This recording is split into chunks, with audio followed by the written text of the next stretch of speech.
Blazing on the track, boy.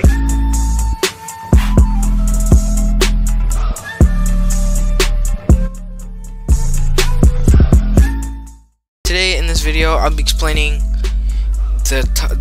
basically the timeline of our series so far, because I've been rewatching the episodes and I realized that they're confusing. You don't say. Basically, it starts off in the future. Alright? It starts in the future. That's why it doesn't make any sense whatsoever in the current timeline. This is at least 5 years, 6 years in the future. And that's why you can see we already have a Sharingan, and you can see Clemon, he has a tailed beast, because he will get one in the future. And you can also see Basil without any Genkai, because he didn't have it activated at this point. So that's why we're going to ambush Leaf. And you're probably wondering, because in the series I'm already in the Leaf. It doesn't make any sense, right? Well, yeah, and that's why you can see I have a Rinnegan and a Sharingan, because that's whenever because this is in the future. Sorry, I didn't explain that very well in the show.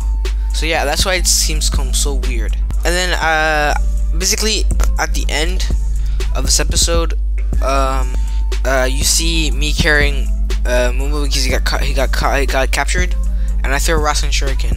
And if you notice in the preview of the next episode, episode 4, I said I was gonna make a new Rasengan.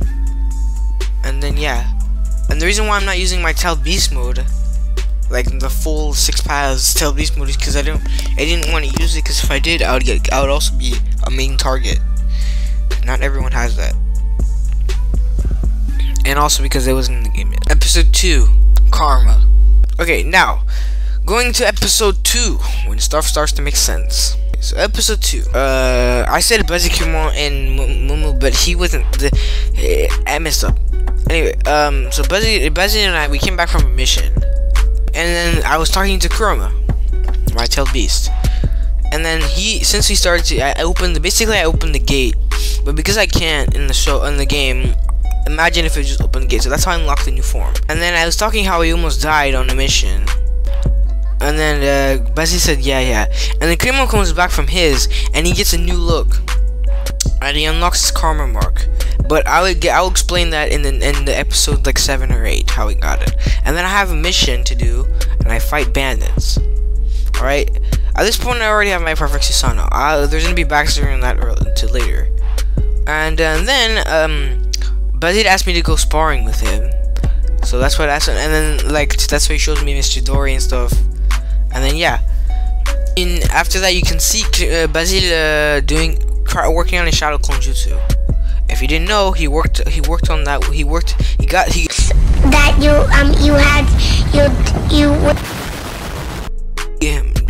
He managed to do it because his mom showed him how to do Shadow Clone Jutsu. And then yeah. After that, he asked me to go help him train, and then I called Clemon so that he could go train with him, and I would be watching. And then I asked him to do a tag team mission, like a lesson. And at this point, Clemon was stronger than Basid because of his, because Basid didn't have his Byakugan awakened at this point, and he didn't have his speed. He couldn't use his speed very well. He used something else. And by the way, Bazid isn't using shadow paralysis from the Nara clan. He's using in the game he is, but in the show he's not really doing it. What he's doing is trying to create a shadow. That's not shadow paralysis. It's something else. But anyway, we're not gonna talk about that. Next is me. How I can use wood style. How could she use wood style? How is that possible? I will explain that after. And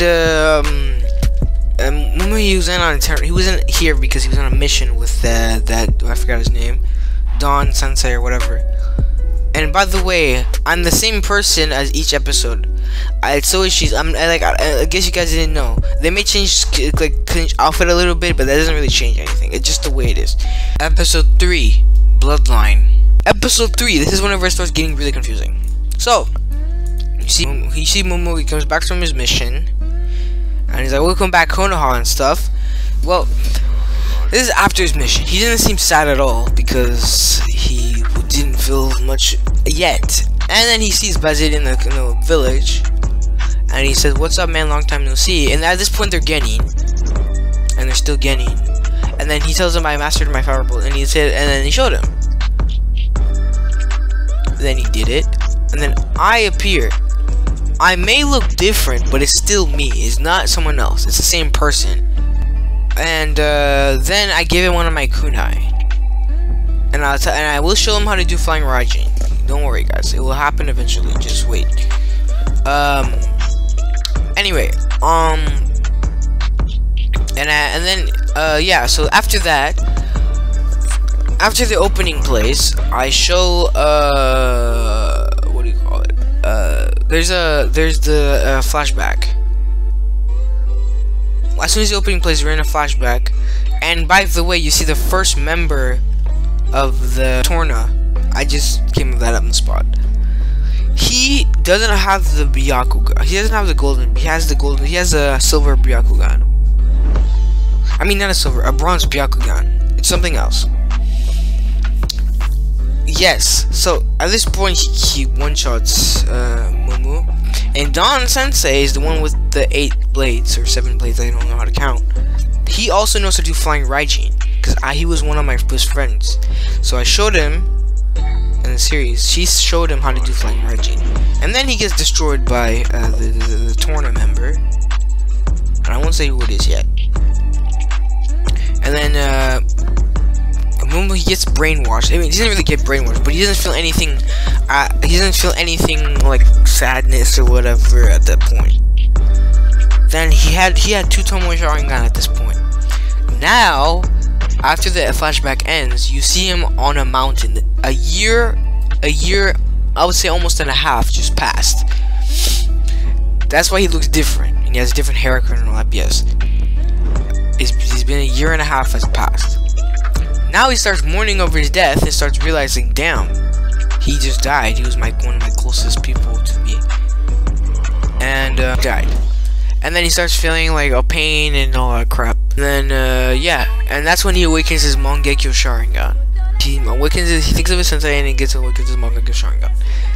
Next, and then it cuts to me. I'm still the person that Bazir fights to awaken his Byakugan is me. Is Shis. It's the same person from yeah. I just had to change outfit. That's it. Because this is my everyday clothes. Not my it's not gonna stay the same everyday clothes forever, but it's as if I'm not in my flak, like my Konoha red flak, whatever. That means I'm not on duty. So yeah. So then he starts telling me he sees some sort of chakra going through his brain, and I explained to him, okay, maybe because your mom is from the Hyuga clan and your dad's from the Namikaze clan, and that's why he has the golden Byakugan, because of his Namikaze genes with the Byakugan genes. That's why he has the golden Byakugan, because it mixed together and made a mutation. Kind of like how Himawari in Boruto, since he's in Uzumaki and she has blue eyes, she got the Byakugan, but not the same, whatever. It's a long story. So yeah, and then they start sparring, and due to tension of not wanting to lose, so his competitiveness and his will to fight, he doesn't lose. And I mean, he does lose, but he awakens his Byakugan. And then you see him take he went to go, and then after the thing, you see him go to the you see him go to his Ryuji Lee. He's also a Jonin like me, and he's really good at taijutsu. And Ryuji Lee is one of the best taijutsu masters of all time. So since he wants to learn taijutsu, he went to go see Ryuji Lee because he's the best taijutsu in the leaf. And he learns taijutsu, but like not basic taijutsu. He learns more like advanced mastery taijutsu. And then he goes to fight taijutsu students at his class. That's who the kid. They're not bandits or anything. They're just taijutsu students, and he destroys them one by one. And this is whenever he uses this. The first time he uses his Mangekyo Sharingan. Right here he does a genjutsu. Not genjutsu. Yeah, genjutsu sort of. And I know I use Koto Matsukami, but it's not Koto Matsukami. It's a sort of thing. And at this point, I taught him how to use Flying Right Gene. But I'll show. Yeah, he figured out how to teleport to it. But I'll show him how to master it. Don't worry. And he does the Chidori. He learned the Chidori by himself. And that's why he taught it to Bazil. And then, after his missions, he feels a weird power. He feels his spirit manifesting in his eyes, and that's how he awakens his Susanoo. By after awakening his Mangekyo Sharingan. And that's the end of the episode. Episode 4, the Sage of the Six Paths. Next to episode 4, the Sage of the Six Paths. This is the beginning of the episode. Is me when I was a kid. Okay, this is me when I was 15, I think. I was a chunin at this point. And Lord Kagami is the 10th Hokage, and he's also my sensei. Well, the person, not my sensei, but Shisa's sensei when he was a Genin and shit. Yeah, he went to get a mission, and he already at this point he didn't have the at this point he didn't have the Mangekyo Sharingan because he didn't. And there's gonna be backstory on his Mangekyo Sharingan later, soon. And then you see it cut to the current Shis, which he's currently 26. And then he cuts to Bazil training with his Byakugan, and he manages to do 8 trigrams, 32 palms. And then he says, "I can't stop here. I managed to do it further." So then he awakens his golden Byakugan by surging his Namikaze speed blood inside of his Byakugan, with his Byakugan, merging it together, creating golden Byakugan. And then he has to do a mission, and then yeah, he does his shit and all that bullcrap. Anyway, moving forward a little bit, then you see you see Shis with a new look, and he has to fight Dio. Dio is the bandit leader who's leading all the fucking bandits. Yeah, but before that, you see a new kid. His name is Arthur. Arthur, he is at this point he's an academy student. He's training, hey, how people are disrespecting him. He's sort of like Naruto in a way, but he's not technically Naruto. Anyway, so yeah. And then you see, and it cuts to me going to stop Dio for his terrorizing that village area. And I activate my Sharingan, my 3-2-1 Sharingan. At this point, I already have the Mangekyo Sharingan. You should know this by now. This is because this is not that I'm currently 26. So yeah. And then I use one of my jutsus that you guys probably don't know. Well, not. She's used one of his secret jutsus. Called the Uchiha style auto dodge body flicker or something like that. And it's basically he teleports to his opponent. And then he does auto dodge. He dodges everything. So yeah. And then I use Amaterasu for the first time. And the second time. I mean the 4th, 5th, or 6th time. And you guys are probably wondering at this point, how come my Mangekyo Sharingan hasn't faded yet? It's because I don't have the Mangekyo Sharingan. I have the Eternal Mangekyo Sharingan. And at this point. And I'll explain to you how I got the Eternal Mangekyo Sharingan. And I go back to the Kage, the 10th Hokage. He's still the 10th Hokage after, like... He's still the Hokage after, like, I don't know, 8 years passed or something. And, yeah. And then after that, you see... One of the most confusing parts. I sleep. I go to bed. I talk with my tailed beast. The reason why Kurama changed is not my fault, alright? It's the game's fault. Because the creators of the game, Real Games, they changed the tailed beast. So it's still the same tailed beast. It's still Kurama, just it looks different. It's not my fault, okay? And then, yeah, he's still hot-headed because I didn't say goodnight to him. And then, and then I go to bed. I wake up. I go to bed and I wake up again. And I see the stage of 6 paths. Not Hagoromo, a different stage of the 6 paths. His name is Dono Otsutsuki or something like that. And he explains to you, oh yeah, you will get Kurama Sage.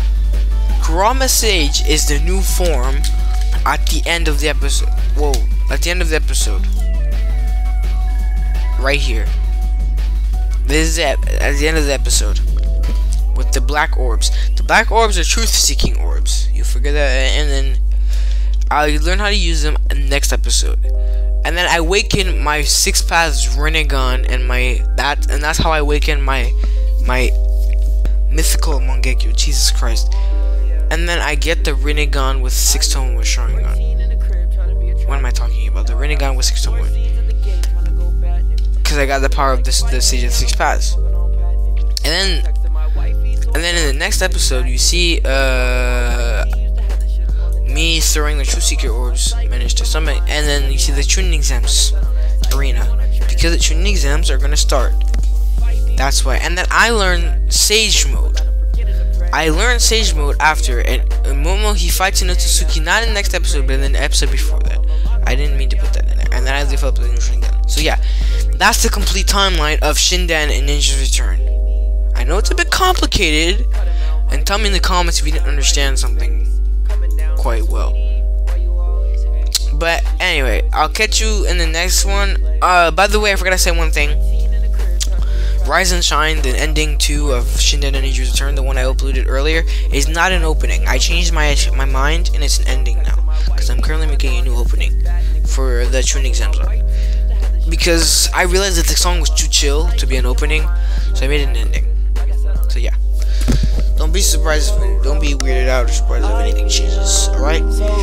Okay, I'll catch you guys in the next one, and stay tuned for episode 5, and peace. Love is so complex and I feel so congested. We love, no protection. Your love, so contested. Life is so damaging, how could we go plan for it? Microphones, cameras, everything so glamorous. Life is so damaging, how could we go plan for it? Microphones,